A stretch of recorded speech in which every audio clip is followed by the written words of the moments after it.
It was a Tuesday, rain-soft and unseasonably warm for mid-October. The kind of day Appalachia forgets by nightfall. But the report is still there.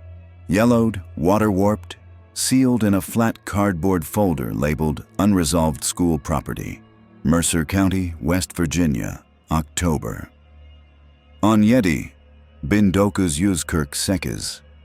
At the time, it was dismissed as vandalism. A maintenance worker, Elbert Mills, had been called out to perform structural checks on the old Grafton Ridge schoolhouse. No children had been inside since spring, and the building, already slouching into the earth, had grown so crooked that its windows blinked in uneven light. Termite rot, a busted stove, the usual suspects. But Elbert's notes were more specific, more visceral. He reported a foulness under the boards, like wet cloth and teeth. And so he pulled up 3 floorboards near the back of the room, beneath what would have once been the teacher's desk. Beneath them, he found a child's shoe. Left foot, scuffed at the toe, leather cracked from age. But it wasn't empty. The foot was still inside, and the shoe was dry. He dropped it, left the boards off, called the sheriff. What followed was a brief investigation, lasting all of 6 days. A deputy arrived, took photographs, tagged the remains, and left. The file would have gone nowhere, lost in the thousands of minor property cases from post-war rural counties, if not for a line scribbled in red ink across the bottom of the incident report. Possible Hollowell child. See Private Logbook 3B, unofficial. That note, and that note alone, triggered the eventual unsealing of what's now called the Hollowell Appendix, a stack of memoranda, police logs, and psychiatric notes bound together not by statute, but by silence. There is no known birth certificate for any Hollowell born after 1928. And yet, that shoe, it matched a line item in a handwritten list, recovered in 1951 during a quiet, internal audit of Mercer County's Missing Persons Archive. The roster was labeled Hollowell Children, 3rd generation. 12 names, each written in black ink, each followed by one of 2 notations, gone or taken. Only 6 of those names have corresponding death records, and none were officially born. That private logbook, Log 3B, has no author's signature.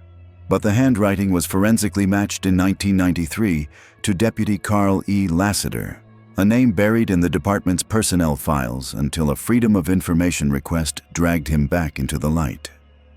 Lassiter's own file ends with a dismissal for breach of conduct, repeated unauthorized investigations related to property at Route 44. There was no further elaboration.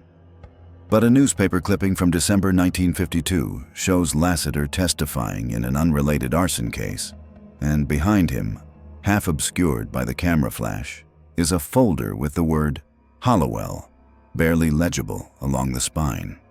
His last known address burned down the following spring. No arson charges were filed. His name does not appear in any census or death registry after 1955, but the story doesn't end with him, because in 2013, Lassiter's grandson, Ryan, then 12 years old, was admitted to a psychiatric facility after his teachers discovered a disturbing pattern in his class drawings. Every sketch showed the same object, a child's leather shoe, cracked open at the toe. Always left foot, always alone. When asked why he drew it, Ryan reportedly answered, "Because she gave it to me in the blue room." There is no blue room at his school, but there used to be one, back when the Hollowell children attended, according to a school ledger found in a mislabeled storage crate in Charleston. According to Ryan's mother, he'd never seen the case file. No one had spoken of the Hollowells for decades, but during an interview with the attending psychiatrist, he repeated a line that no one could explain. "We don't cry out loud. We leave pieces." That phrase appears verbatim in a 1954 welfare report regarding a separate child associated with the Hollowell name, a girl found mute and barefoot near the edge of the New River Gorge, with what investigators described as ritualistic stitching along her coat hem. She vanished from foster placement 3 months later. No record of retrieval exists. There's a pattern buried in the margins of these documents, a repetition that feels like chanting if you read long enough. Names appear twice, signatures match across decades, paper trails that loop back into themselves, like the stories you only hear after the second bottle is opened and the porch light is turned off. For instance, in an unpublished 1973 field journal kept by folklorist Meredith Coyle, now housed in the West Virginia Oral Histories Archive, there's an entry that reads, "Locals speak of a family line that never lands in the grave, just folds inward, like seed into soil, but cursed to root again. They call it the Hollowell Fold. Say you'll know them by the way they walk without dust." No birth records, no funeral obituaries, but always footprints. And if that sounds like superstition, consider this. In a 2004 property tax ledger, Hollowell Farm is still listed as pending reassignment, despite the land being deemed non-arable and uninhabitable since 1968. The house burned, the well collapsed, but someone paid the taxes every year until 2019. No sender, just a postmark from Lynch, Kentucky. When questioned, the county clerk at the time reportedly muttered, "They pay in cash." Always have. Same envelope, same handwriting. It's as if the Hollowells aren't remembered in the ways the rest of us are. Not through ceremony, not through kin, but through errant payments, scribbled notes, and unclaimed shoes. The horror here isn't blood on the walls or screams in the dark. It's the paper trail. It's the meticulous forgetting. It's the way the system makes space for the inexplicable, files it away, and quietly hopes no one opens the drawer again. But someone did, and someone always will, because the Hollowells never officially existed, and yet they're everywhere in the margins. A mother's maiden name scratched off a marriage license, a child's name repeated in court when it shouldn't have been remembered, a sketch from a boy who never saw the records but saw the shoe all the same. They're not ghosts, they're unacknowledged, and the world leaves room for such things, if only to keep itself sane. There's a philosophy buried in all this, that some truths are too rooted to die and too incomplete to name.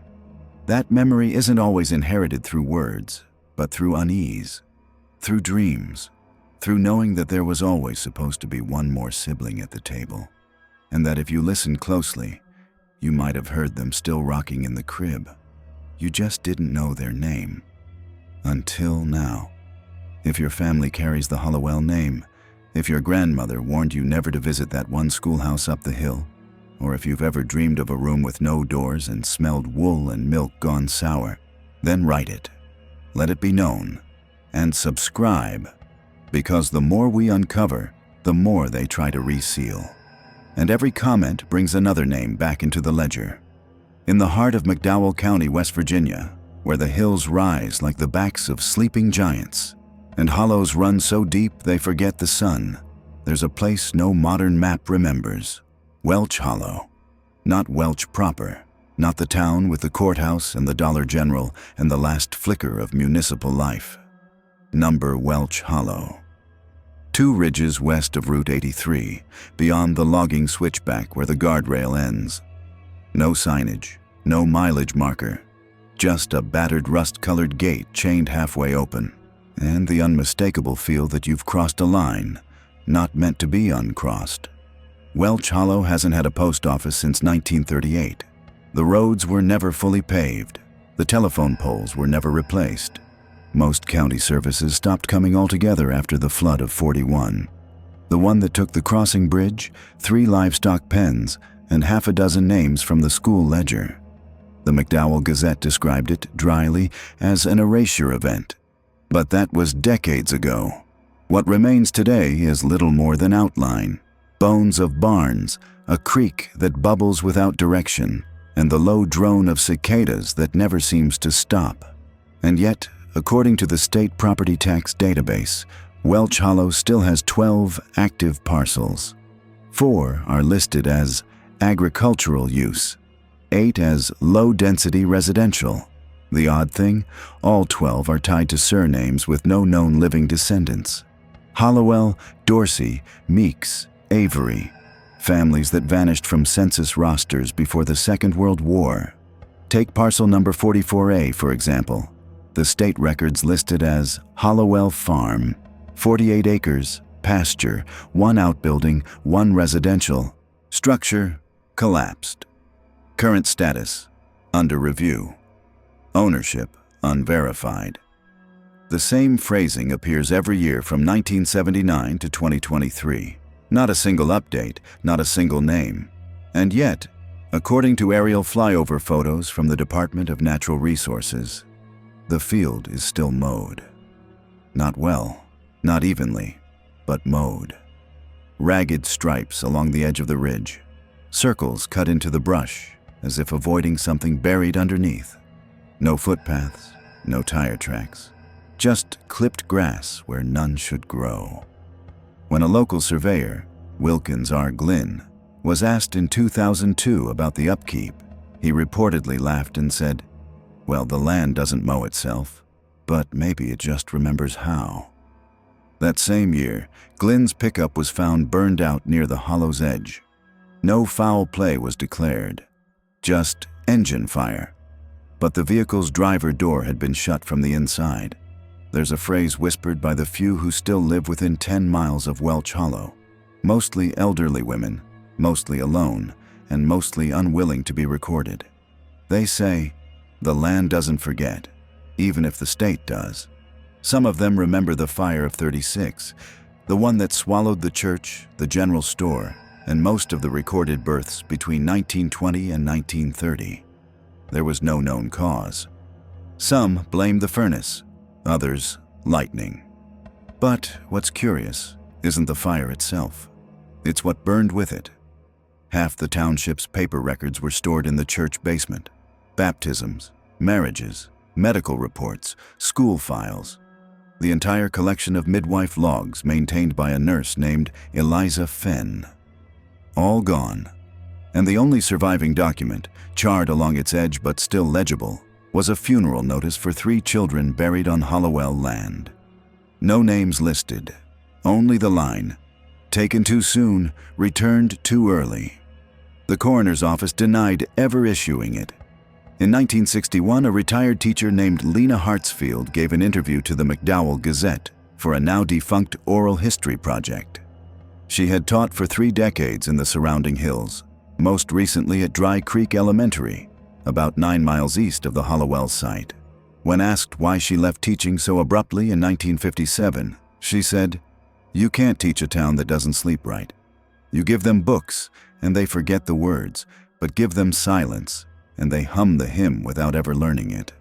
She said Hollowell children didn't speak much, not in class, not on the playground, that they always seemed paired in twos, even if only one was enrolled.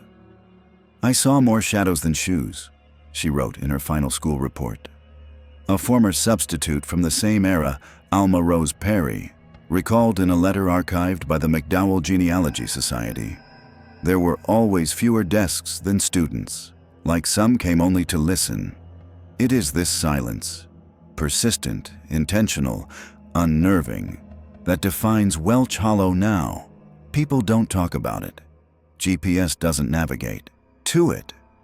And when you ask locals in nearby towns like War or Colwood, they tilt their heads, squint a bit, and say, 'Oh, you mean that place where the mail don't go?'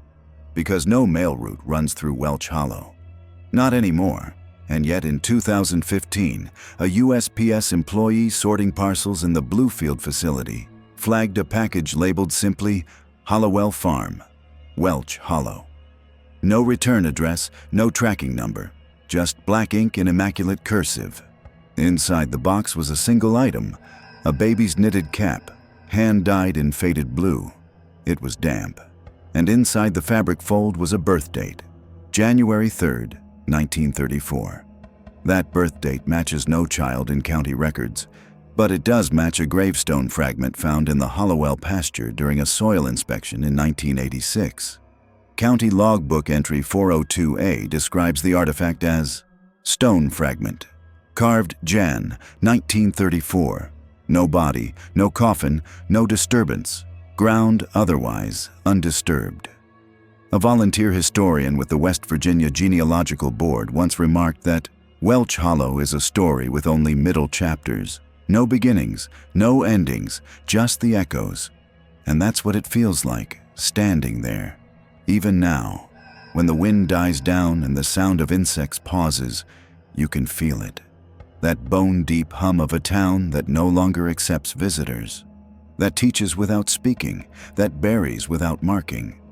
They say that even the trees bend inward there, not with weather, but with knowing.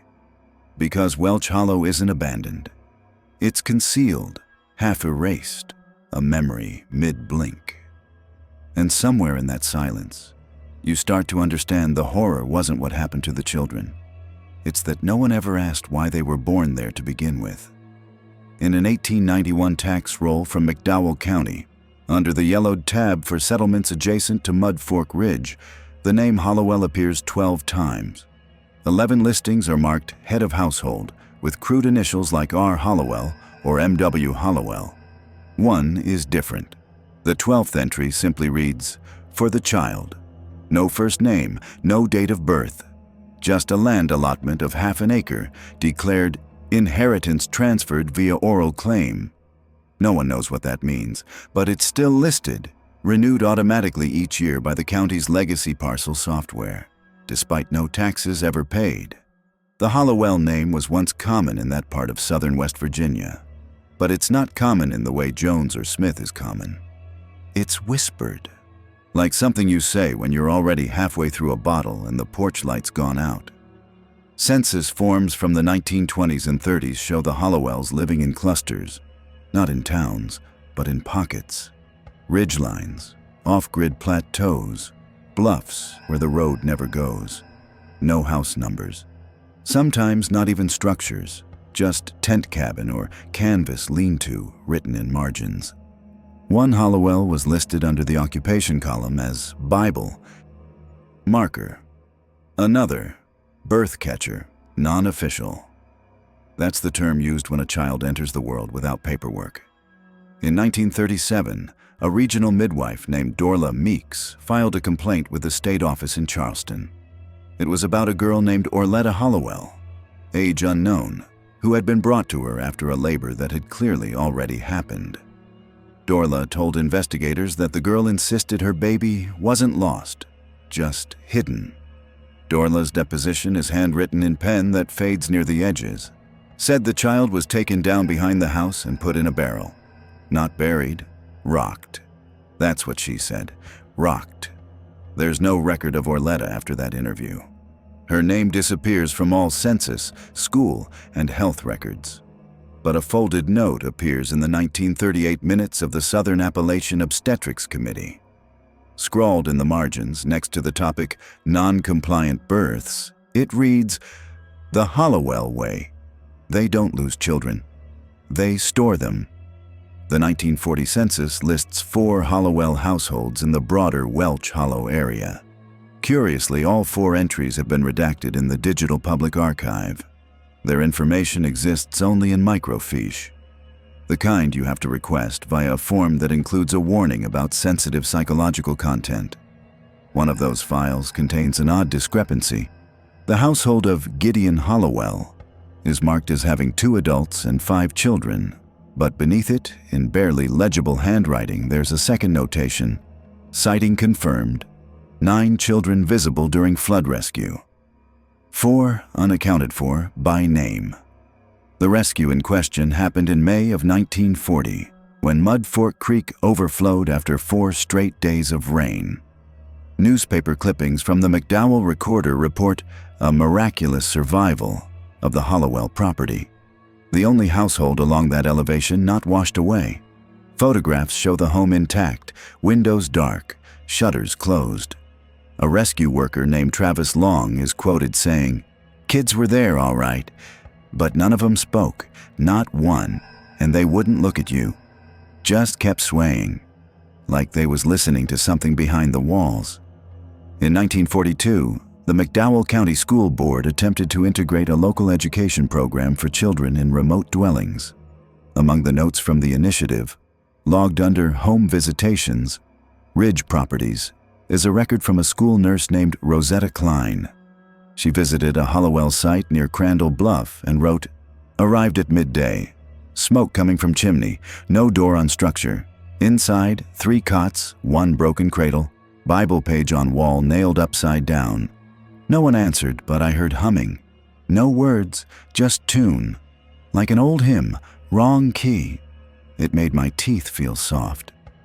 That logbook entry is signed and witnessed, but the coordinates for the visit were later scratched out in the archive copy, replaced with the words, "Refer to file 88V. Access restricted." No digital copy of 88-FIF exists. A Freedom of Information Act request for the file returns a standard denial. Record not recognized in current system. But in a 1999 interview conducted by the Appalachian Oral Histories Project, a retired postal worker named Harmon Breckner recalled delivering a parcel every first Monday to a mailbox marked simply with the letter H. When asked where that box was located, Harmon only said, "Not where roads go. It's where sound travels slower. You shout, it don't come back the same." The Hollowells did not attend town functions. They didn't appear on voting rolls.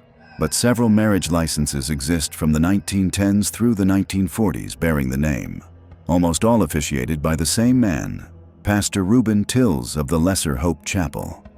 Tills was defrocked in 1949 following an investigation into unorthodox ceremonies involving minors and wooden effigies. His church was destroyed in a lightning fire that same year. No casualties were reported, but a 1950 insurance report notes that one of the pews appeared carved from living wood, still damp at time of discovery. Perhaps the most chilling record appears in a psychiatric intake form from the Ridgeview Sanitarium, dated November 3, 1961. The patient, Arliss Hollowell. Age, unknown. Admitted under court order after allegedly interfering with the burial of a non-kin infant. The attending physician's notes are sparse, but one detail stands out. Arliss reportedly whispered the same phrase for hours while restrained.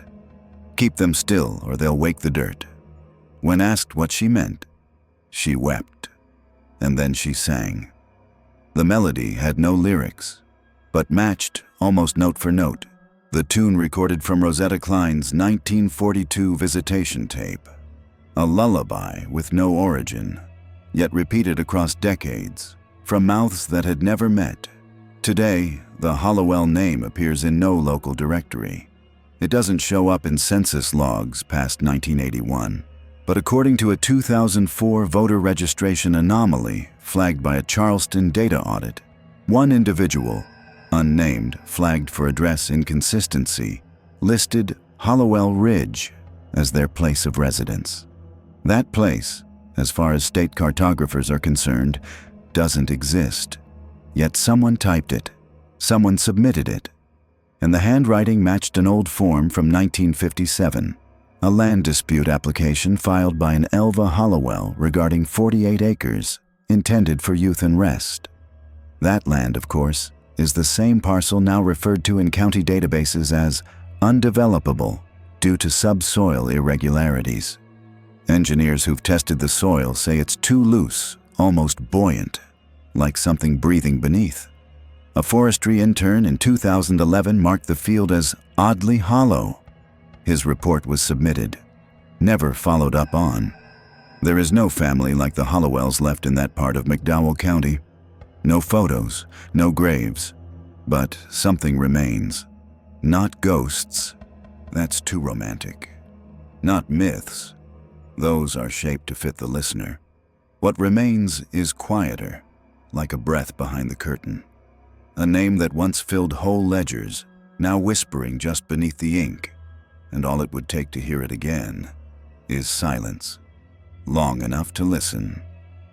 In a sermon transcript dated September 5, 1897, preserved in the brittle archives of the First Appalachian Baptist Congregational Records, now housed in the Beckley Regional Library, Reverend John Emmett Holler delivered a message titled, "On the Nature of the Returning." The phrase appears 3 times. Each time it is capitalized. Not metaphorically, not scripturally, just stated plainly, the returning. The final passage of the sermon reads, "And as he rose on the 3rd day, so shall they." But the song must be sung only once, only at the cradle. Never again, lest the song turn back on the house that bore it. The marginalia, written in the faint hand of a church assistant, includes one odd note. 3 boys fainted. 1 girl recited Psalm 139 in reverse. Reverend Holler asked all to keep silent afterward. Beneath that, another scribbled line. Cradle song hummed by 8-year-old Elsha Hollowell. Claimed it came in a dream, same melody as before. First Appalachian Baptist stood on a small hill near Dempsey Hollow, not far from the ridgeline that separates Welch from the next county. Built from local timber in 1881, the chapel had no cellar on record, no building permit mentioning a substructure. And yet in 1985, following a brush fire that swept across the old site and exposed the scorched skeleton of the church, surveyors found an iron ring trap door beneath what had once been the pulpit. It was fused shut with age and rot, sealed by time rather than intention. But when it was finally opened by the County Historical Society, it revealed a staircase carved straight into the limestone, worn smooth not by tools, but by feet. The room beneath was no more than 10 feet across, no furniture, no altar, just 4 oil lamps still upright in each corner, 2 shattered, 1 missing a wick. The last intact but crusted over with something that glimmered when the flashlight hit it, like dried sap or old blood. The center of the floor bore a single carving, a spiral, not a full labyrinth, just a spiral, etched in meticulous circles into the rock. It was faint, but deliberate. Someone had traced that line over and over. Someone who wanted it remembered. There was no scripture stored down there, but there was a box. A rusted tin about the size of a lunch pail, tucked beneath a loose stone along the back wall. Inside, 27 sheets of yellowed parchment, each hand-copied in the same uneven hand. Most of the language mirrored known biblical phrasing, though some words were distorted, like echoes filtered through a different century. But one phrase recurred 6 times across the sheets, always alone, always centered. "Let the 3rd child lie where the moon won't find him." The Hollowells had many children. That much is clear from census clusters, school rosters, and the desperate scrawl of health department logs from the 1930s. But several families marked their 3rd-born child as deferred. Not deceased, not missing, just deferred. The term is strange, bureaucratic, almost mechanical, but in every known case, the deferred child had no birth certificate, no doctor's record, just a name, sometimes only a first name, written in ledgers that should have been clinical but read more like folklore. A 1940 behavioral log from the Pine Edge Sunday School details an incident involving a boy named Byron Hollowell, age 9, who was caught carving into the back of a pew. The carving read, "Return her. I know the door." When confronted, he claimed he'd been instructed in a dream, not by a voice, but by the creaking of a cradle in an empty room. The log notes that he was punished with isolation and fasting, but a later addendum states, Byron stopped sleeping altogether, repeats only one phrase now, "Don't hum it. Don't hum it unless you know how to end it." There is no further record of Byron attending school. In 1963, the Appalachian Herald ran a short column titled, "Old Church Fire Rekindles Town Ghosts." It mentioned First Appalachian Baptist's legacy and noted the unusual lack of graves associated with it. Most churches of its era have adjacent cemeteries. This one had none. But in a 1974 soil erosion study of the surrounding hill, researchers found what they called deep compacted zones with high acidity, the type found in mass organic decay. Nothing was confirmed, but no crops have ever grown on that hill, not even weeds. Locals call it the low lot, even though it's on a rise. Perhaps the name refers not to height, but to hush. In that same region, hymnals collected from the early 20th century contain an entry listed only as Cradle Canticle, Private Use. The melody is similar to What Wondrous Love Is This, but flattened, every high note pulled downward, like a lullaby made to mourn.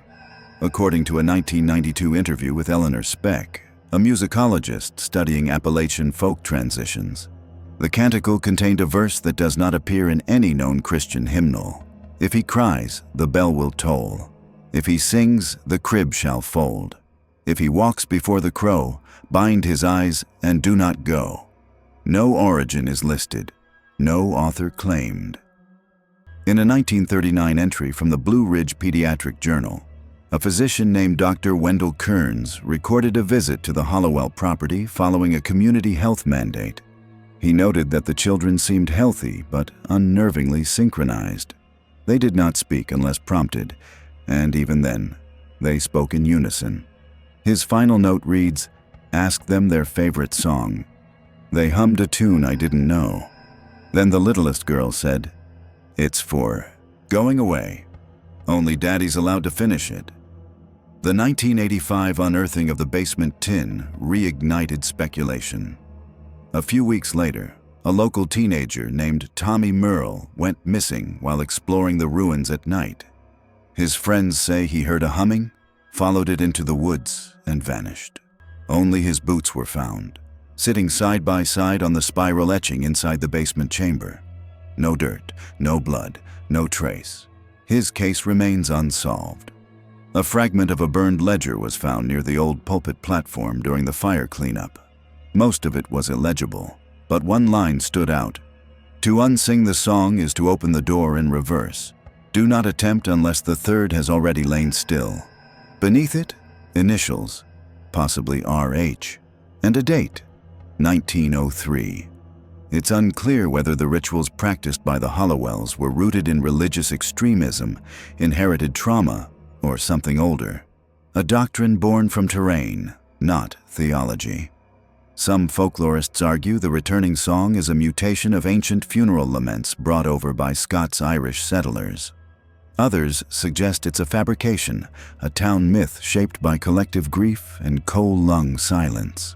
But the documents exist, the names repeat, the patterns hold, and the hymn, distorted, fragmented, keeps surfacing. On tapes, in memory, in the hums of children too young to know its weight. To this day, the soil beneath First Appalachian Baptist remains off-limits to development. State forestry officials cite unusual soil compression and acoustic anomalies. The 2007 report claims that ground-penetrating radar failed to map the chamber's full shape. The signal stopped at 10 feet, then started again at 40, as if something was skipped, or something was listening. The church is gone. The Hollowells are gone. But the song is not. And somewhere, in some backwoods home no longer marked on maps, a cradle still rocks, not with wind, but with memory. And what rises from that rhythm is not grief. It's expectation, a return that was promised, a door that was never meant to be opened, but was. On the morning of August 2nd, 1954, nestled between two advertisements, one for Lucky Strike cigarettes and another for canned pork rinds, the Bluefield Telegraph printed a 3-paragraph story on page 7. The headline was restrained. Girl vanishes on walk to school. No signs of struggle. No photograph. No continued coverage. Just a clipped summary, the kind written to fill space when the real news ran short. The girl's name was Mary Alice Hollowell. Age unclear. The article said, approximately 9. She was last seen walking along Cold Root Road toward Stonemeyer Elementary, though school records later confirmed she had not been enrolled in that academic year, nor the one before. In fact, the school's 1952 ledger lists only 2 Hollowells, both boys, and both marked with a red W in the margin. Withdrawn. No explanation, no transfer. Sheriff Wendell Creech was quoted in the article stating, "We see no sign of wrongdoing, no struggle, most likely wandered off."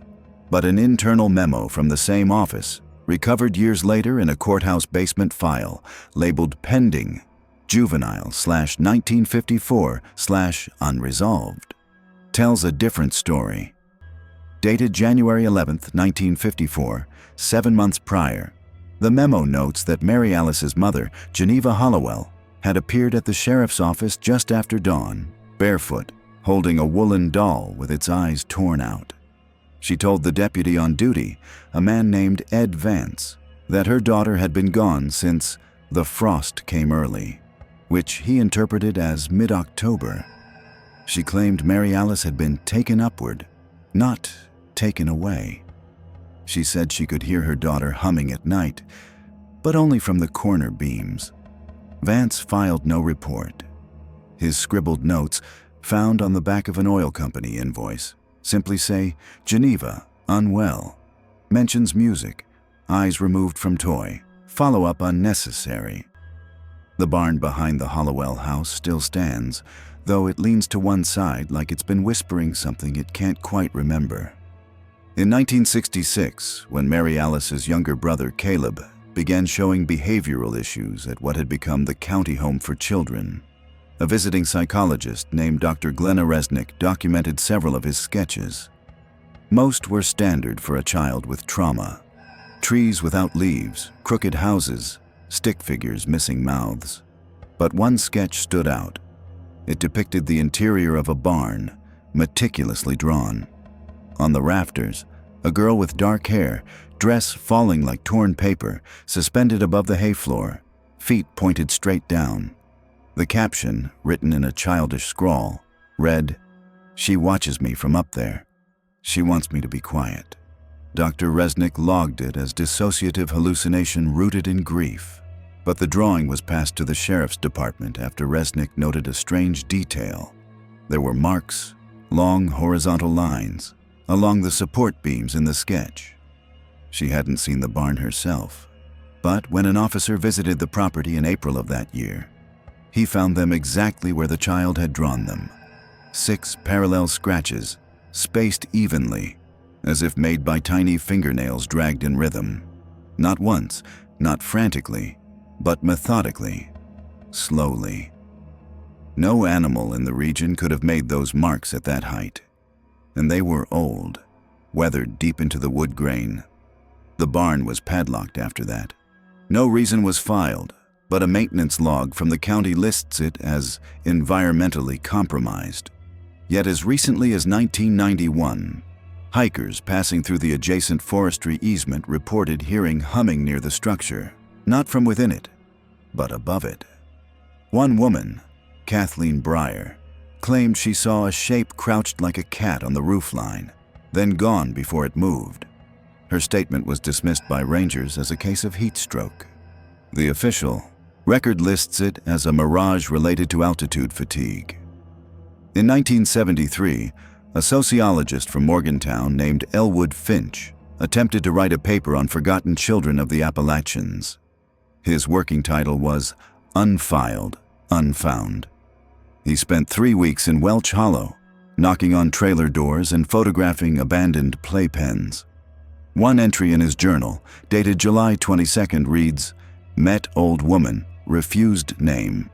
Said her sister was the Hollowell girl who never hit the floor again after singing that cradle song backward. Refused to elaborate, left porch humming."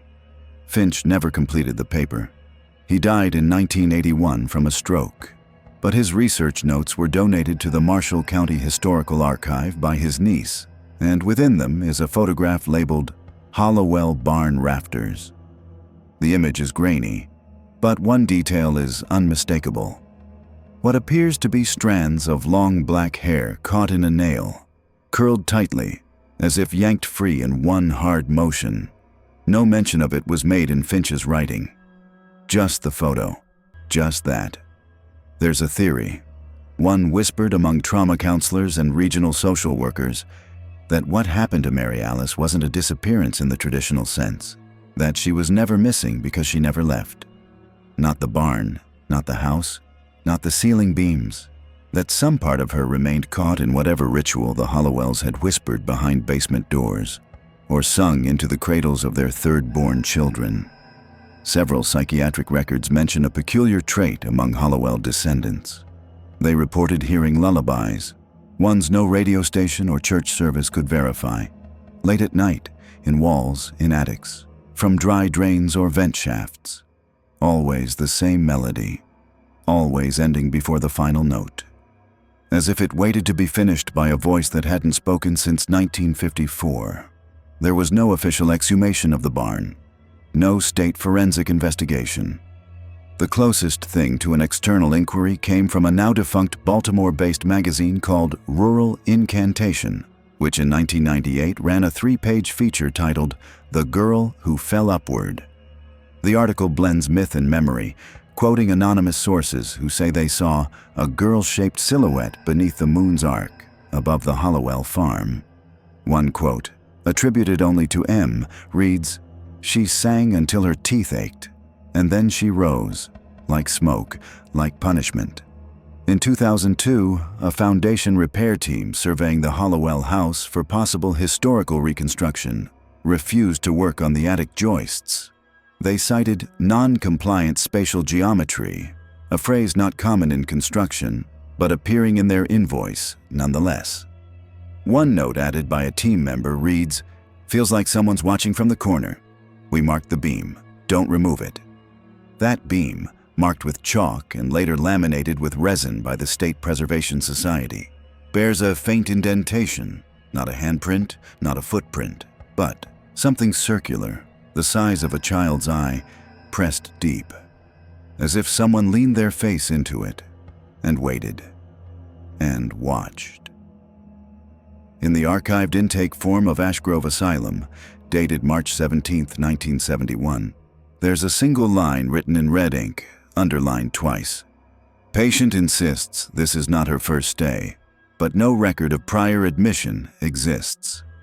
The name attached is Elsie Catherine M.C., 48 years old, former public school teacher, unmarried, transferred from McDowell County under emergency psychiatric hold. The incident that led to her admission was peculiar even by local standards. On March 9, 1971, Elsie was found by a custodian at the now-abandoned Welch Hollow Elementary building, despite the school having been closed since 1962. She was barefoot, dressed in a moth-eaten school teacher's blouse, and had locked herself inside the basement janitor's closet, refusing to open the door for nearly 16 hours. When police arrived, she was singing, very softly, a tune no one could identify. She claimed it was called the Returning Song. In the asylum's preliminary file, the attending nurse wrote, "Patient appears lucid but fearful, refuses light, says the children don't blink, and that they sway like they're being sung to from the walls." A second note, refuses to answer to her name, says her name was taken by the chair. She had not taught in decades, but according to county records, her name had been listed on the spring roster of 1955, the last year anyone from outside Hollowell applied for a teaching post in Welch Hollow. That spring semester had only lasted 3 weeks before being canceled without explanation. In a memo sent to the county superintendent dated April 2, 1955, the principal, one George Linfield, simply wrote, "Request termination of staff contract." Ms. C refuses to return to class after incident with Hollowell children, claims they sang backwards. No other paperwork followed. Linfield's own file was lost in the courthouse flood of 1985. He would later die in a house fire in Charleston, cause undetermined. Elsie vanished from employment records. She was listed as a private tutor until 1959, and then simply disappeared. Ashgrove's internal therapy notes, what little survived the 1973 fire, paint a different picture from official state reports. One unscorched fragment, marked Patient number 233B, Elsie C., reads, "When shown drawings of family units, patient refuses to complete any household that contains more than 2 children. When asked why, she responds, 'The third one doesn't stay. The third one listens from the rafters.'" This line appears again and again throughout her file. The third one. When asked to clarify, she said the third child was the one called home early, that it never blinked, never ate, never slept. When pressed, she began speaking in what the staff believed was gibberish, reversed syllables, and mangled hymnals. One staff psychologist theorized it was a trauma response tied to early teaching exposure in an underdeveloped region. Another suspected schizophrenia, but no one could explain the drawings. Stored in the now dispersed Ashgrove archives were 11 illustrations, all drawn in thick charcoal by Elsie herself. Each showed a classroom, always the same arrangement: 6 desks, 5 children, and an empty chair in the corner with a black smear above it, as if something were floating above the wood grain, watching. In some, the chair was overturned. In others, surrounded by a circle of ash. In her most coherent session, dated July 14, 1971, she whispered, "I told them not to hum it in the dark. Not without salt. Not after the moon's gone to bone." When asked what the moon's gone to bone meant, she replied, "It means the shine's gone cold. It means the light don't carry no more sound. That's when they come." The Ashgrove fire began on February 2, 1973. Investigators found no signs of arson, no gas leaks, no wiring faults. Just a collapsed west wing, a single struck match, and a strange burn pattern that suggested the flames had gone inward instead of out, as if pulled toward a center.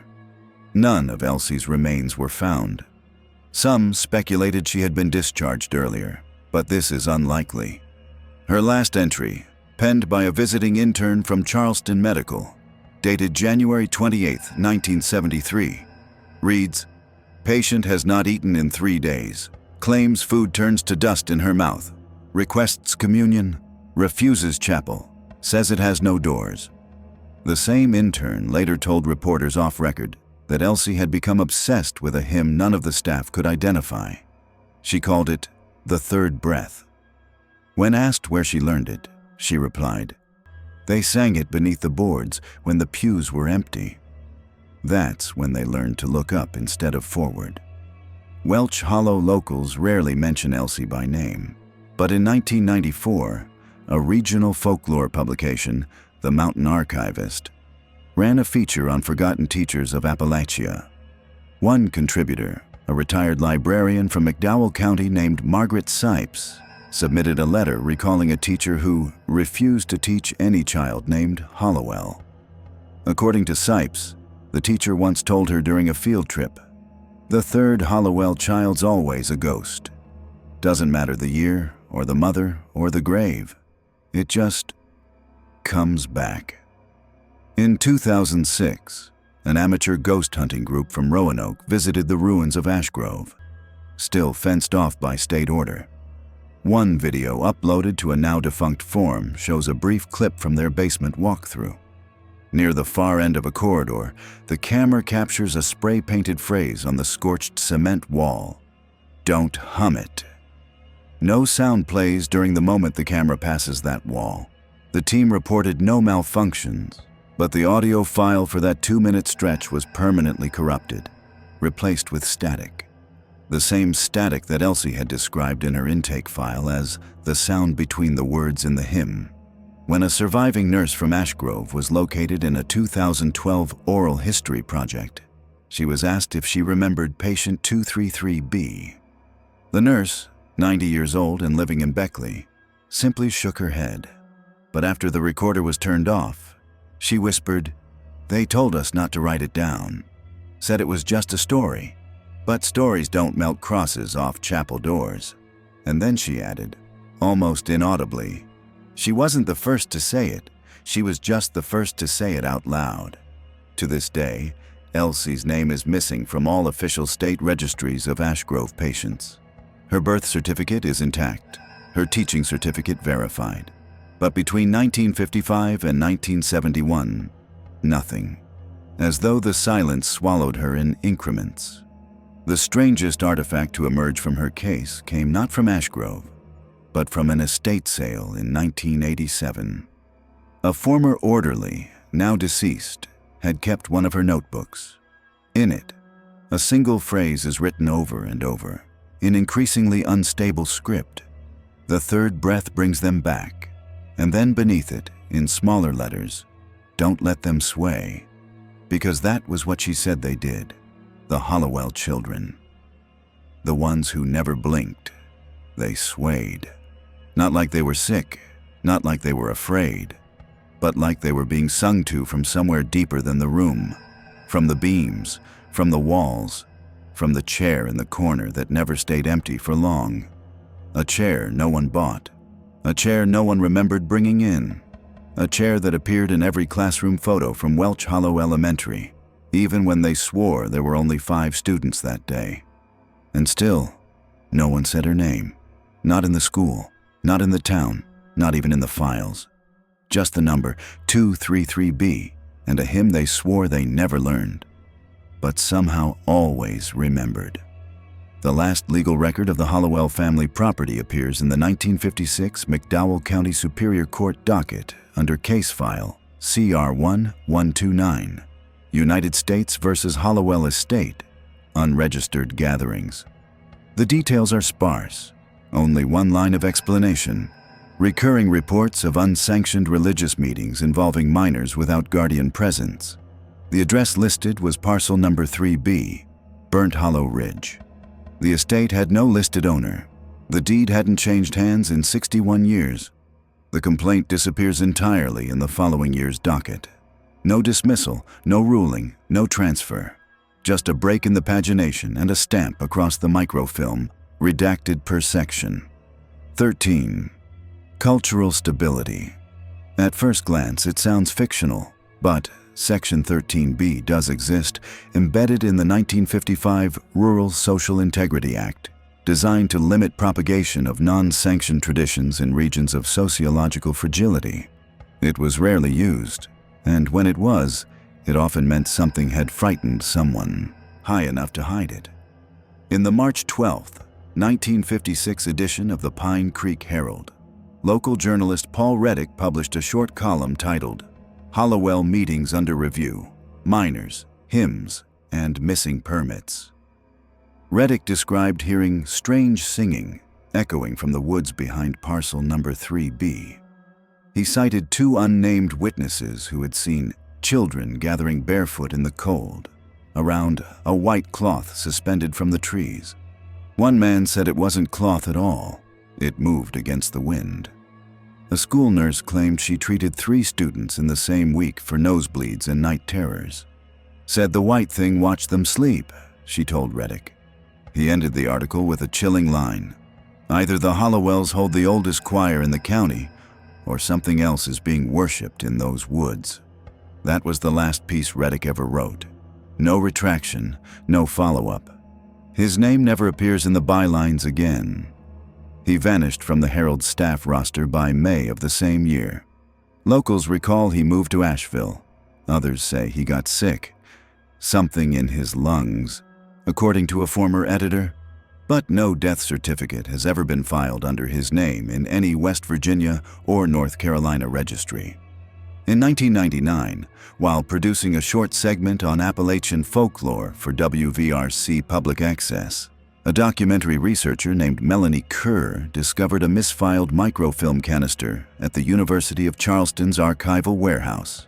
The label read, Reddick, Hollowell, no copy, do not catalog. Despite university policy prohibiting playback of non-cataloged film, Kerr loaded it. What she found was 3 minutes and 44 seconds of warped footage. No images, just flickering static. And one moment, precisely at 1:38, when a whisper can be heard. She slowed the playback. The voice said, "Don't dig." Kerr later told an interviewer, "It didn't sound like a warning, it sounded like a promise." She submitted the reel to the station's legal team. 2 days later, the segment on Hollowell was cut from production. The show's funding was quietly reallocated. Kerr left the project. In her resignation email, later leaked by a colleague, she wrote, "Some stories don't want to be told, or maybe they already were, and the land remembered." A few years earlier, in 1981, a surveyor named Trent Boyles submitted a formal request to McDowell County to reclassify the Hollowell parcel as inhabitable preservation land, citing repeated trespassing reports, unidentifiable altar structures, and what he described in his logbook as soil displacement with no human or mechanical tracks. His request was denied. He submitted it again in 1982, this time with photos. One image, now faded and grainy, showed what looked like a child's shoe resting on an exposed patch of dirt. The caption, "No footprints before or after. No drag marks, just the shoe. And the ground. The humming." Boyles was found dead in his truck 3 weeks later. Carbon monoxide poisoning, engine still running. No foul play suspected. The sheriff's office closed the file under historical trauma. This phrase, historical trauma, appears in at least 7 internal memos retrieved by a 2011 FOIA request made by Appalachian historian Dr. Samuel Haverly. All refer to the Hollowell site. None define the term. One memo, dated June 1997, contains only 4 words: "No entry beyond Ridge Tree." Haverly later wrote in his book Echoes Beneath the Fern, "We think of horror as something seen, but in Appalachia, horror is often the absence, the empty space where someone used to speak, or write, or sing." And that's what's most consistent across the records. Silence. Church logs from 1956 stop listing Hollowell family members, despite them reportedly still attending. School attendance books show children checked in but not checked out. A census worker in 1960 notes an entire household as present but unwilling to answer questions. Her notes include a strange line, "Kept pointing at the floor." Said the names were under it. Even death became difficult to track. No burials were recorded for any Hollowell between 1948 and 1963. Yet tax ledgers list reductions in household count. And in a physician's journal found in the Charleston Medical Archives, an entry from Dr. Louise Bartley, who serviced the Burnt Hollow region in the late 50s, mentions performing physicals for 6 Hollowell boys in July 1958, but later adds in a postscript. Returned in August for follow-up. Only 4 names on the list. No explanation offered. All 4 wore the same shoes. Dr. Bartley's practice burned down in 1960. Fire ruled electrical. She never reopened. In 1972, a new deputy was assigned to the district encompassing Burnt Hollow Ridge. His name was Wade Tiernan, a recent transplant from Lexington. In his first month, he filed a report titled "Unusual Topography and Psychological Discomfort, Parcel Number 3B. It contains a short but chilling observation. Road leads inward, but always appears to double back. Trees appear to shift linearly when approached. All photos taken from my vehicle returned with same image. Wooden chair in clearing. I did not see this chair during visit." He was transferred within the year. Tiernan would later tell a friend, in a recorded conversation uploaded anonymously to a backwoods folklore blog, that the trees don't point out like normal. They curve back in, like a mouth closing. The Hollowell parcel was officially removed from the county's land development grid in 1986. No vote, no hearing. Just a notation. Rezoned under Exception C, no public access. And yet people still go. Teenagers looking for thrill, local daredevils, urban explorers. Most come back, but the stories they tell don't match. One girl claimed her compass spun for 2 hours straight. Another said her phone kept dialing the number 233, even after she turned it off. A boy swore he heard singing beneath the leaves. Not around him, beneath, like the ground was remembering a lullaby. The few who filmed never captured what they saw. Cameras glitch, batteries die, audio goes wrong. And still, every few years, someone new finds a reason to dig, to poke into the town's forgotten name, to say Hollowell aloud like it's just a word. But it's never just a word. It's a song, a chair, a shoe with no child, a whisper caught on tape saying, "Don't dig," because the Hollowell family may be gone from the records, but the land knows. And the silence that covers their name, it wasn't built from fear, it was built from agreement. One born not of superstition, but of memory. Because in some towns, truth doesn't disappear. It gets buried. And if you dig too deep, you'll find it still humming. On August 17, 2001, a brush fire ignited along Burnt Hollow's southern ridge, a stretch of forgotten woodland just beyond the last county road markers. The fire was reported at 3:42 p.m. by a utility worker named Eric Denham, who had spotted smoke from a hilltop maintenance tower near Route 52. By 4:05 p.m., when crews arrived, the flames had consumed nearly 4 acres and were advancing steadily north. Then they stopped. No wind shift, no rainfall, no human intervention. Just a perfect blackened crescent curling around the Hollowell farmhouse, as if the fire had taken one look and decided not to enter. An inspection report from that day, filed by Forest Services Officer Lydia Crane, includes a hand-drawn perimeter map and a single line written at the bottom in pencil. Structure appears untouched. Smoke hangs lower near foundation. The Hollowell house was last recorded on an official land deed in 1909 under the name Isaac Hollowell, caretaker of kin. That title alone caused disputes. Caretaker isn't a legal ownership term, but no one challenged it. In fact, no one has in over a century. The structure itself remains, 2 stories tall on the outside, but with no evidence of a second floor inside. Visitors report standing under the steep roof pitch and feeling weight, as if something above pressed downward through the beams, unseen. There's no staircase, no attic hatch, no ladders.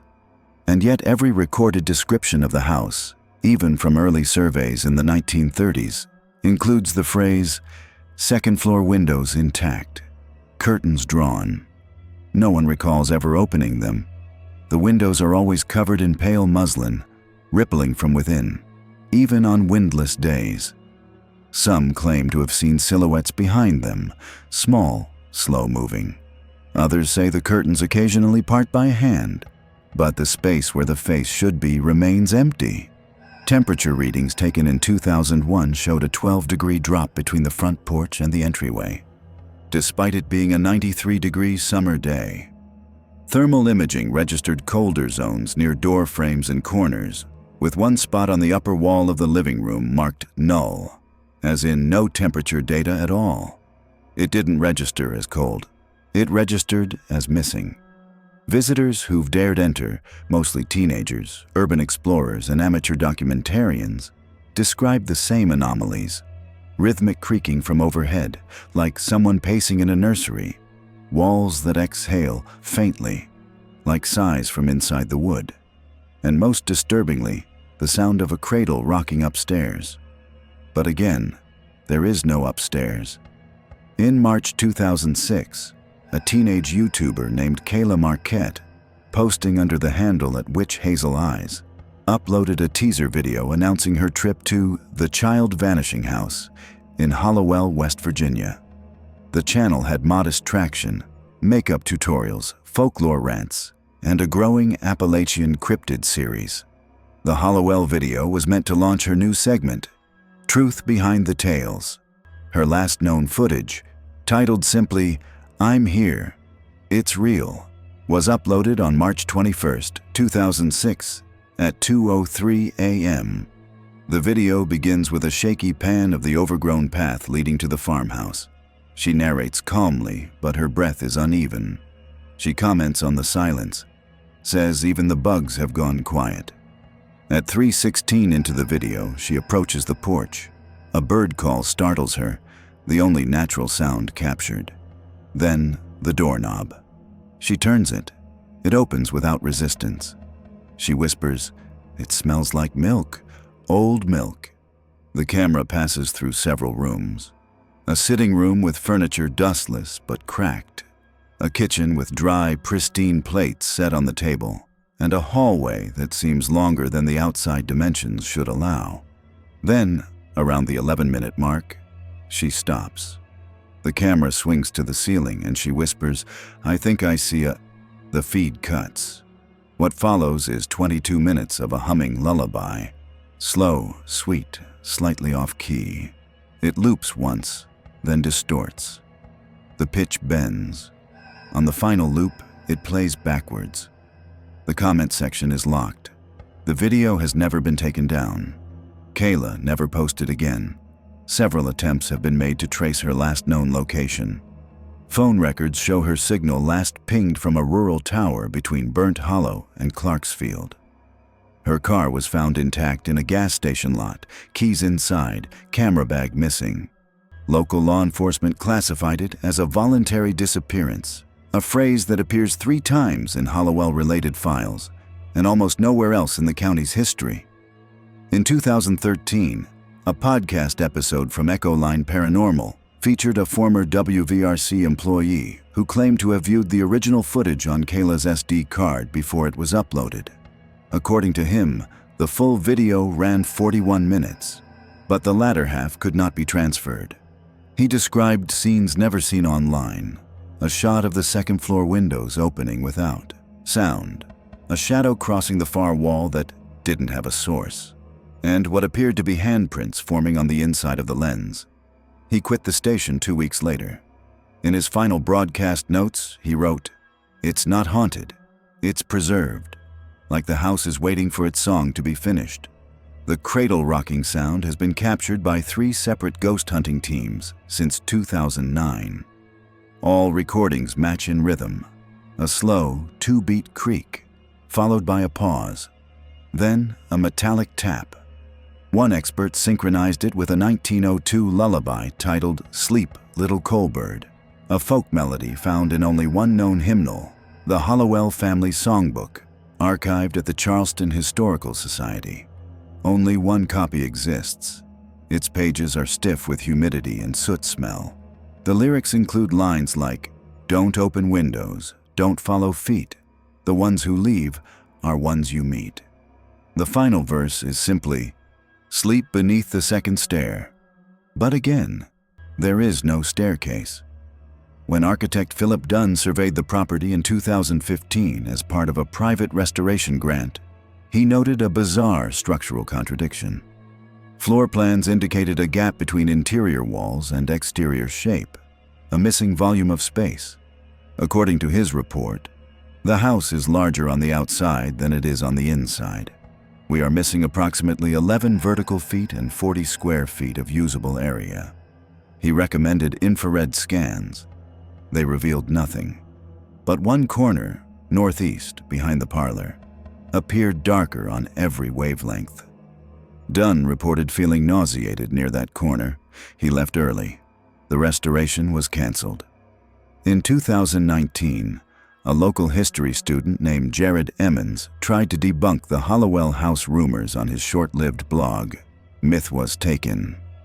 He entered the house with 2 GoPros, a flashlight, and an EMF reader. He lasted 13 minutes. His write-up reads like fiction. It got darker as I walked forward, even though there were windows. The air was too thick. I saw a mobile hanging from the ceiling, like for babies. But it wasn't there when I got closer, just dust. Then I heard the creak, and something else, a second creak, like someone stepping back from the cradle. His cameras died simultaneously at 10:44 a.m. One came back on in the car. Footage shows Jared sitting in the driver's seat, staring at the house, mouth moving, no sound. He deleted the blog 3 days later, and yet the house remains. Roof still sealed, paint barely peeling, curtains always drawn, the front porch intact, with shoes left by visitors who never said they'd been. Sometimes children's shoes, sometimes not. One photograph, submitted anonymously to a local zine in 2022, shows the Hollowell house at dusk, a sliver of light behind the muslin curtain upstairs. The caption read, "I thought no one was home, but then I remembered.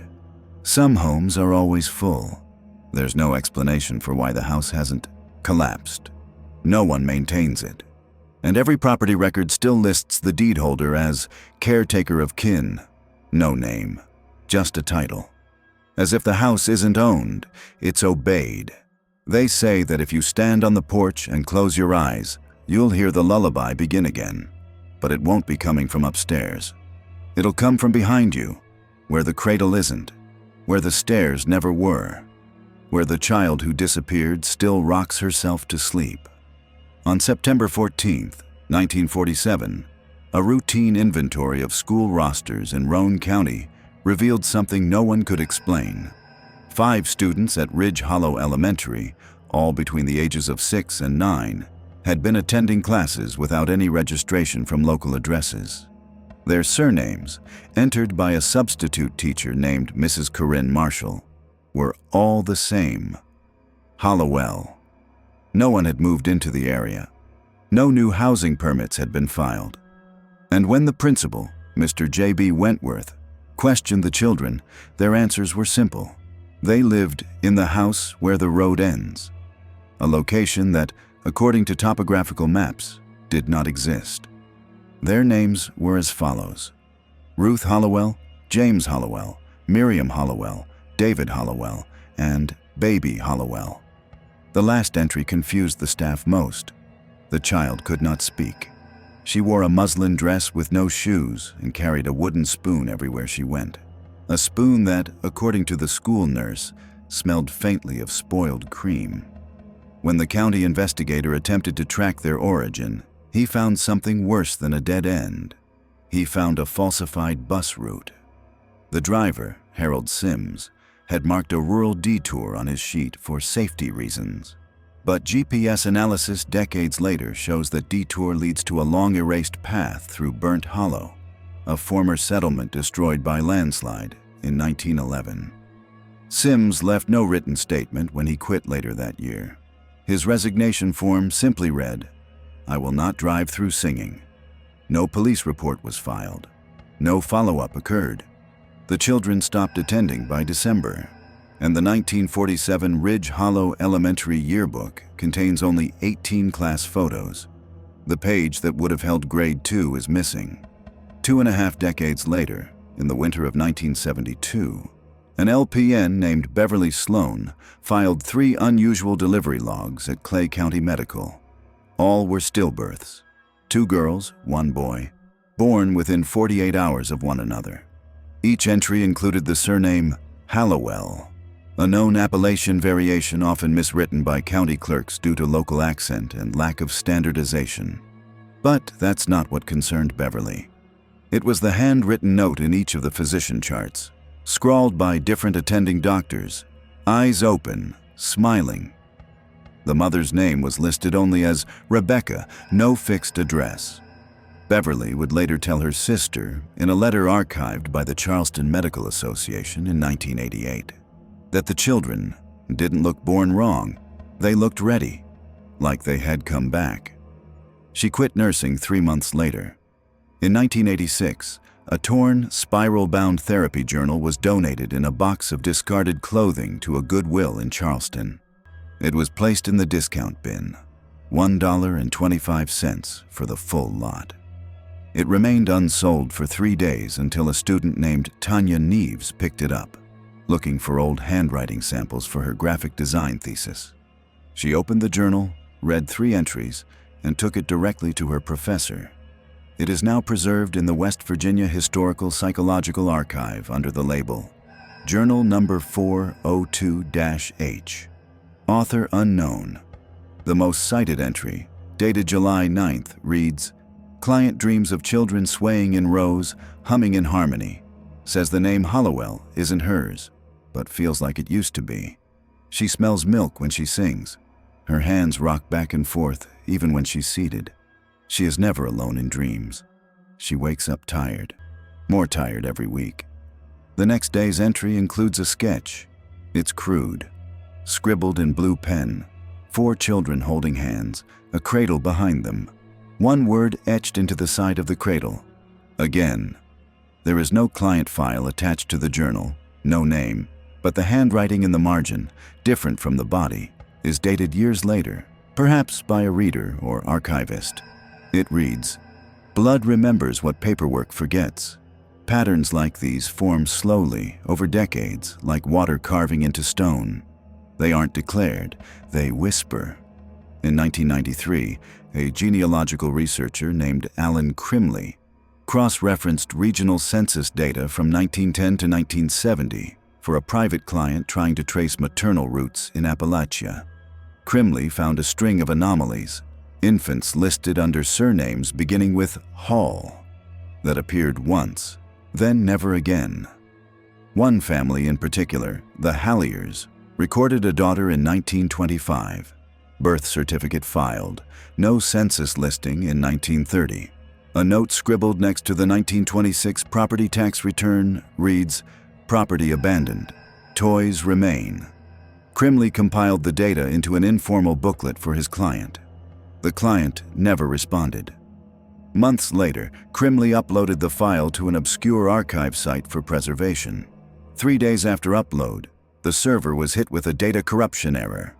Only one image file remains, the cover page. It's titled, "The Hollow Names, Tracing Ghost Bloodlines Through Appalachian Census Drift." The subtitle is unreadable. Folklorists believe Hollowell may not have been a family, but a function, a placeholder name for children adopted into a pattern. The repetition isn't in the blood, it's in the behavior, swaying, smiling, singing. A preacher in Barber County once said during a 1958 sermon, "The devil doesn't need names, he needs rhythms. He teaches through echo." There are photographs too, scattered through personal scrapbooks, charity shop frames, and fire-damaged police files. One image, housed in the Kanawha County Attic Collection, shows a birthday party in 1963, 4 children at a picnic table. All are smiling except one who stares directly at the lens. Her dress is handmade with a hem stitched in the shape of a cradle. On the back, in ballpoint pen, Halloway, 3rd from left. No Halloway family lived in Kanawha County that year. In 2002, a social worker named Gregory Lyles filed a request to investigate repeated cases of nighttime humming reported by children in separate foster homes across 3 counties. The children did not know one another, yet each recited a lullaby with near-identical lyrics. "Sleep soft and low, hum what you know, forget your name, we'll give you one to grow." The lullaby doesn't exist in any published collection. No known regional hymn matches the pattern. Gregory's report, marked inconclusive, was archived and sealed in 2003. He died in 2005 in a house fire. The cause? Faulty fuse box. His home had no electricity. In Hollowell lore, the few stories that survive in whispers and half-remembered warnings. It is said that families were sometimes called back. That birth was not a beginning, but a return to something unfinished, a cycle that demanded harmony, not heritage. One story, collected by amateur oral historian Mark Felton in 1971, comes from a man named Harold Beale. He recalled his grandmother telling him, "If a child dies smiling, the cradle doesn't stay still. It rocks for a while. Then the family starts again, somewhere else. Different name, same hum." Psychologists dismiss it as trauma repetition, inherited grief, or myth as memory. But the records remain, the photographs remain, the names repeat, just slightly off, just enough to confuse a census taker, just enough to pass unnoticed if you aren't looking. But if you are looking, you'll see Ruth becomes Rutha. Hollowell becomes Halloway. The dress patterns match, the lullabies match. The school files are always missing one page. There's always one child who smiles too early, one who rocks themselves in sleep, one who doesn't cry because they've already cried before. And if the pattern holds, it means we haven't seen the last of them. We never do. On March 18, 2019, a post appeared on the subreddit r Appalachian Folklore under the title, "My Daughter Sings a Song I Never Taught Her." The user, a 34-year-old mother from Johnson County, Kentucky, described her 4-year-old daughter's refusal to sleep unless she sang a lullaby the mother didn't recall ever learning. She only knew it when the child started humming it, off-key, slow, and with a rhythm that sounded like someone walking barefoot through an old house. The song, the girl said, was called the Watcher's Song. The mother uploaded a recording. Only the first 30 seconds remain. The clip was pulled down days later, citing violations of Reddit's community standards. But not before a handful of users reported a strange auditory phenomenon. Reverse the track, slow it by 30%, and a second voice could be heard beneath the hum, whispering something that, when transcribed phonetically, matched the refrain of a Hollowell cradle hymn collected in 1949. Sleep if you dare, the rafters know, the watcher waits, below, below. A top reply to the post read only, check the Hollowell files, if you can find them. The account that left the comment no longer exists. Its profile shows no posts, no replies, no email recovery trail. But its IP address, traced later by Reddit moderators in an internal investigation, was linked to a decommissioned ISP node in Burnt Hollow, Virginia.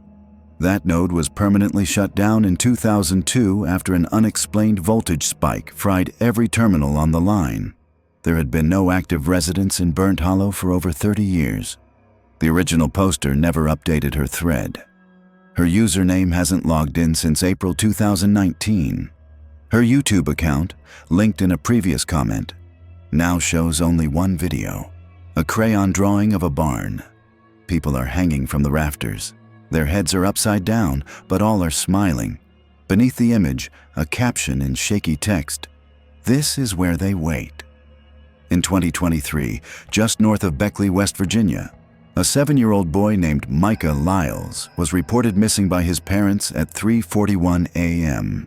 They had tucked him into bed at 8:15 the night before. Their Ring camera shows no activity at the front or back door.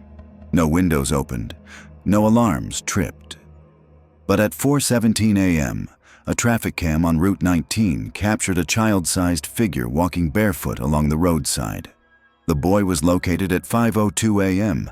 by Officer Howard Meeks, standing at the edge of Burnt Hollow Ridge, 5 miles from his home, still in his pajamas. No cuts on his feet, not a trace of dirt. When asked what he was doing, the boy answered calmly, "Going to the one who sang me first." He had no memory of walking there. He was humming. A tune Officer Meeks described in his report as soft, like breath through paper.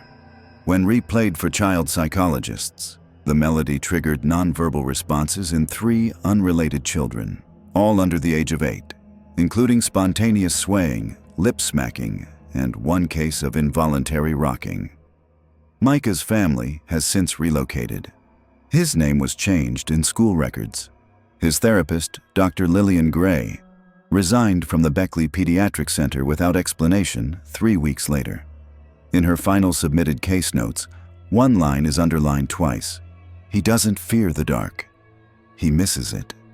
Across Appalachia, similar stories have started surfacing, buried beneath modern digital noise, scattered in parenting forums and comment threads, whispered in private Facebook groups for sensitives and old families.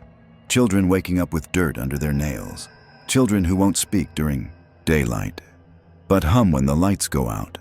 Children who refer to themselves in the third person and talk of the waiting ones. At a school in Boone County, an art teacher submitted a report after 3 students turned in identical drawings, unprompted, of a woman with button eyes holding a lantern in her mouth. Each child, aged between 5 and 7, signed the drawing for her. None recalled making them. The teacher, Ms. Allison Fielding, attempted to photograph the drawings for record keeping. Her phone crashed. All 3 images were later found on her SD card, but mirrored, and dated 1964. In August 2022, a pastor in Elkins, West Virginia, noted that his Sunday school attendance dropped significantly over 6 months. When he visited families, several parents admitted their children had outgrown faith or moved on from church. But when the pastor interviewed the children, their answers shared a theme. He doesn't need a church. When pressed on who he was, most children smiled and shrugged. One child, a girl named Sarah, age 9, said, "He already knows our names. He gave them to us before we were born. This is our second round." Medical records for Sarah reveal a peculiar note from her birth. Heart rate normalized after humming began. The attending nurse wrote, "Never heard that tune before, unnerving but effective." Everywhere the Hollowell name fades, the behavior lingers. But this return isn't theatrical. There are no dramatic possessions, no glowing eyes or flailing limbs. Just children, smiling too long, humming too low, drawing things they shouldn't know how to draw. There is a theory among Appalachian folklorists, one rarely spoken aloud, that the Hollowell presence never left. It simply sleeps. It waits for rhythm, routine, ritual. It does not need to be invited, it only needs to be remembered. And children remember best. Children sing what no longer has language. They hum before they speak. And perhaps that's why the pattern is accelerating. Why the lullabies are returning. Because we've stopped listening to silence. We've flooded the world with noise, and in doing so, reawakened what lived beneath it. In 2020, a child behavioral study conducted by Marshall University found that 1 in 23 children in southern West Virginia exhibited nonverbal nighttime ritual behaviors, including repetitive rocking, synchronized humming, and drawing barns, cradles, or rafters during sleep study sessions. The researchers dismissed it as screen-induced parasomnia, but a postdoctoral fellow named Dr. Elsie Kroom submitted an addendum weeks after the study closed. It was rejected from publication for lack of peer corroboration. Her final paragraph reads, "These are not symptoms. These are signals. And I fear we've confused their source with their subject. The children are not broken. They are remembering." She has since withdrawn from public research. No known academic activity has followed. The pattern isn't just surviving, it's evolving. Not through bloodlines, but through resonance, through sound, through stories, through lullabies that don't have authors, through names that change, but melodies that don't. And what does that mean for us? It means the Hollowell cycle was never about a single family. It was about continuity. In song, in silence, in whatever invisible force remembers how many children went missing and why some came back smiling. There is a term in Appalachian spiritualism, cradle-bound. It refers to souls not yet done with the world, who re-enter it sideways, through dreams, through lullabies, through borrowed names. Ask yourself, why are more children today waking up humming songs their parents don't know? Why do they draw barns they've never seen? Why do they say someone sang them first? Maybe it's not starting again. Maybe it never stopped. In 1913, a child neglect case was brought before the McDowell County Court in southern West Virginia. The defendant, Margaret Holloway, age 24, of no fixed residence. The child, unnamed in public record, was said to be in poor condition, dehydrated, and silent. A court note from Judge Jeremiah Keene states that the mother claimed her son refused to speak not out of defiance, but because he was waiting for permission to use the voice he was given before birth. The judge underlined that phrase 3 times. The case was dismissed due to lack of evidence and the mother's sudden disappearance during custody review. Her last known address, scribbled in the margins of the file, references a cabin along Crooked Run Creek, Parcel 7B. That property has no current deed holder. The cabin collapsed decades ago. But in 1975, a fire inspection report noted a rot-blackened structure at that location, with framed photos on the wall intact, despite total combustion. One photo, preserved in archives, shows a slanted cursive H beneath a grainy figure holding a lantern to a child's face. 36 years later, in 1949, another case appears, this time in Fayette County. Arson. The accused, Harold H. Hall, 46. Charges: reckless ignition of a family dwelling during child occupancy, Hall claimed the house had been empty for years and that the babies inside were just names on paper. During deposition, when asked to clarify, the audio transcript cuts out precisely when Hall utters the word Hollowell. No backup audio was recovered, just a high-pitched whine on the tape, like something dragging across microphone metal. The prosecution dropped charges after Hall suffered a stroke in custody.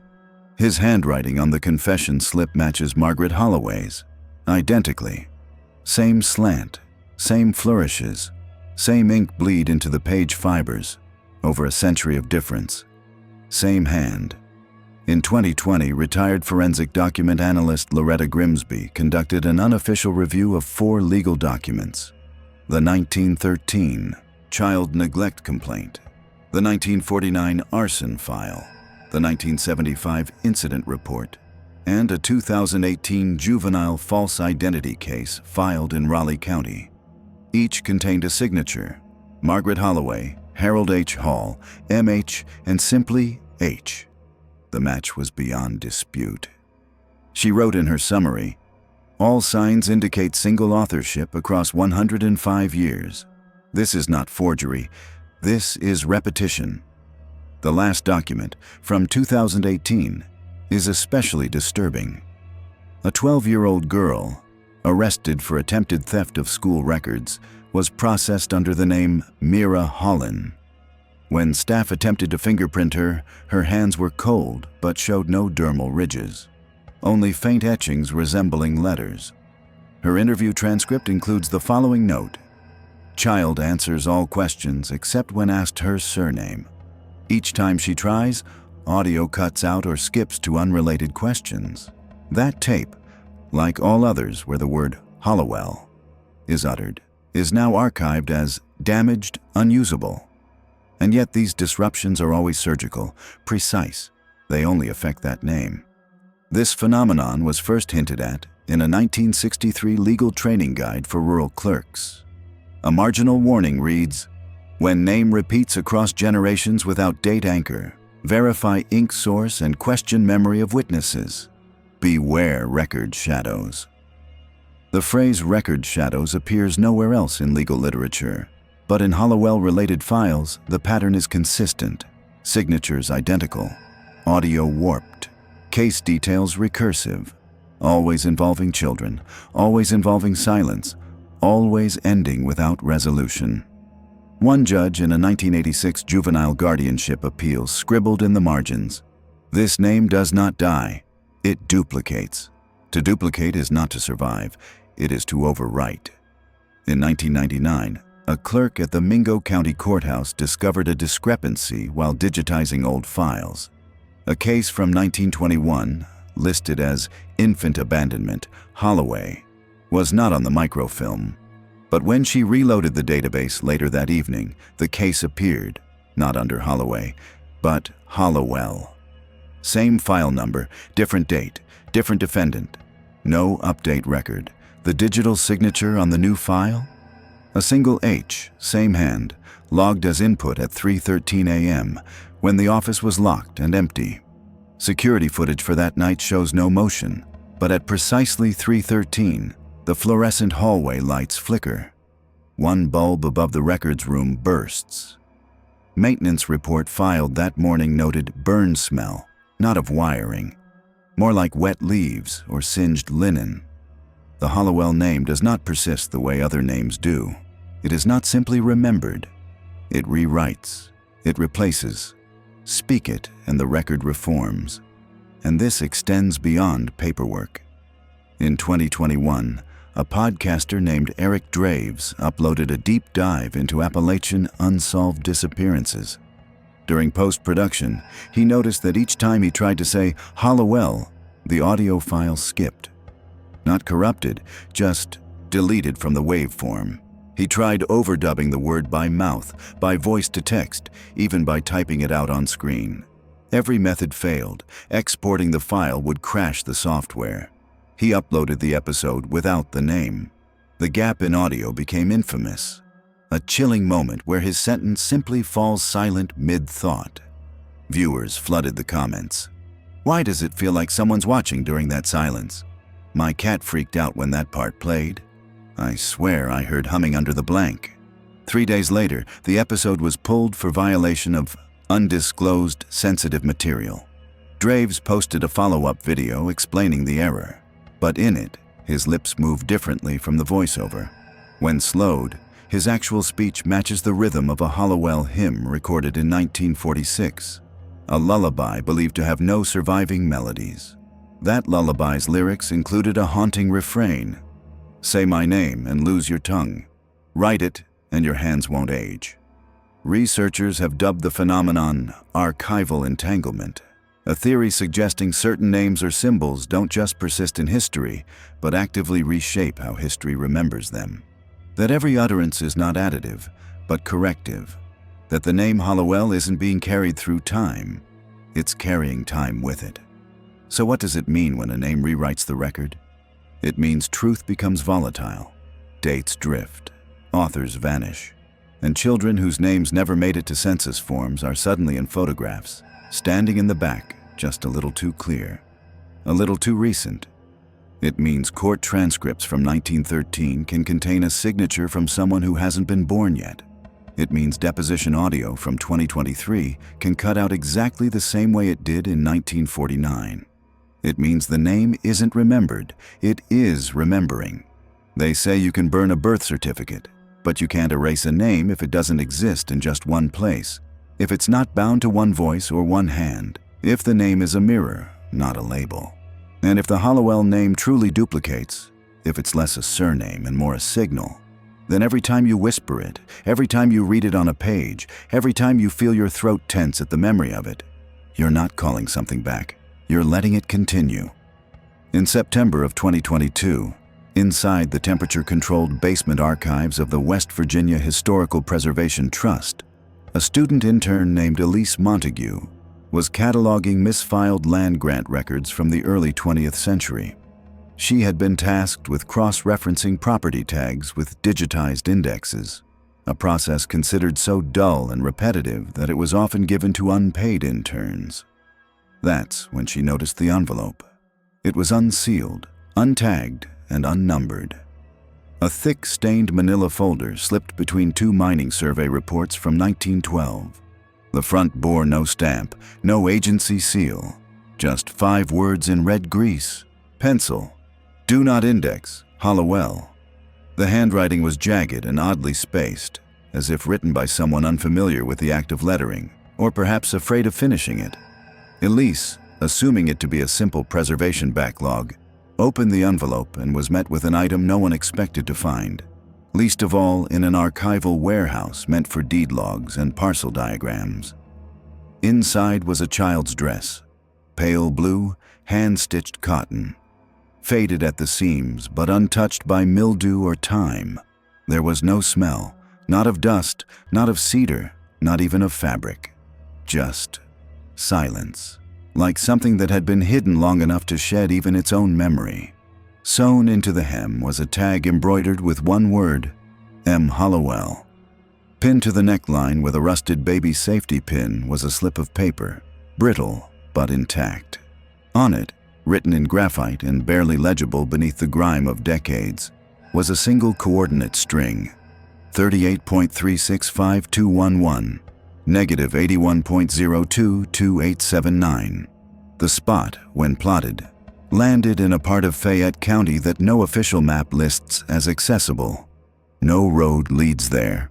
No trails are maintained. The land is technically registered as non-viable slope area, too unstable for use, too remote for residents. But according to 1964 gas pipeline plans, a footpath once ran within 2 miles of that ridge. It's marked Bend Hollow. No one uses the name anymore. 3 days after the envelope was discovered, Elise reported the contents to her supervisor. When they returned, the dress was still there, but the coordinate pin was missing. In its place was a greasy thumbprint on the inside flap of the folder. Too large for a child. Too recent to belong to anyone recorded in the chain of custody log. Surveillance footage from that day cuts out from 1:08 to 1:12 p.m. precisely the 4-minute window during which Elise had left the room to notify staff.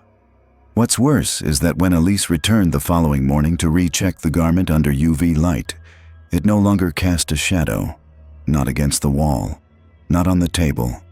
The dress still hung, still moved when the vents kicked on, but the light passed through it like it had learned to hide from exposure. 2 months later, that same GPS coordinate appeared again, this time on a police scanner. November the 3rd, 2022. Fayette County Dispatch received a series of unusual static bursts across 3 frequencies. Initially attributed to interference from a nearby mining restoration crew, the bursts began to show a pattern, intermittent but rhythmic. A tech-savvy volunteer on the county communications team ran the waveform through a baby monitor decoder, more as a joke than a real investigation. But what came through was not static. It was a hum, soft, childlike, and eerily tonal, like a lullaby without lyrics or a tune never taught. It came in pulses, always 5 seconds, always followed by silence. Local law enforcement triangulated the signal's source to the slope indicated by the original coordinates. But when a search and rescue team attempted to access the site, they were turned away by environmental safety officers. The reason? A sudden, unseasonal mudslide had collapsed the ridge just hours before they arrived.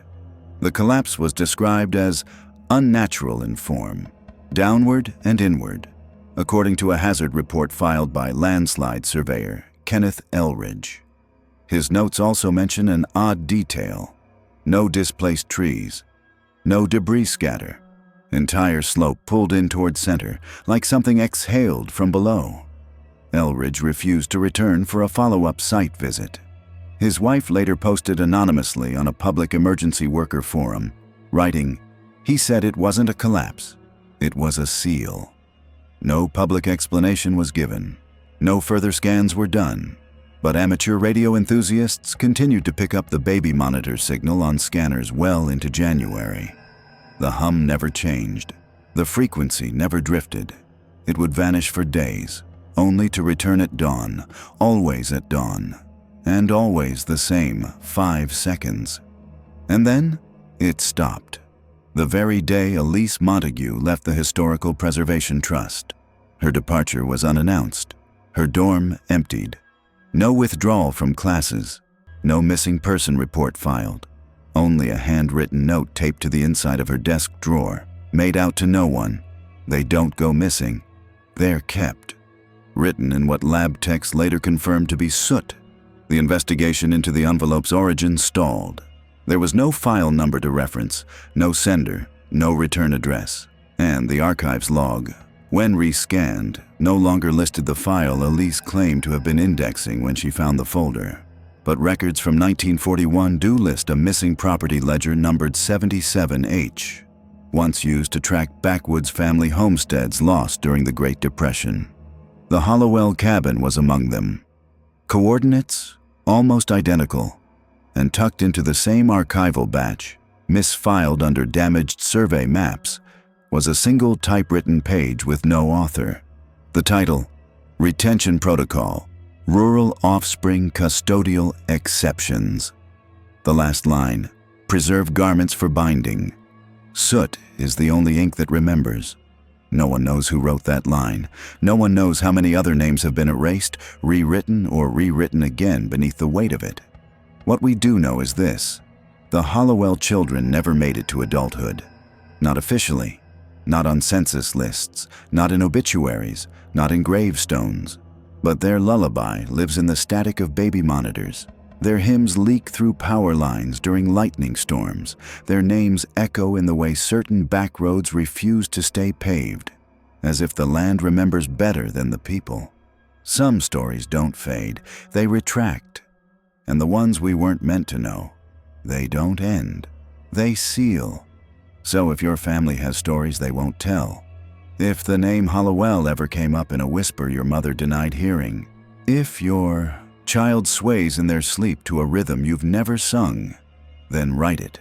Let it be seen, let it be documented, because even this video may vanish. But the song doesn't forget, And if you're still here, still listening, subscribe.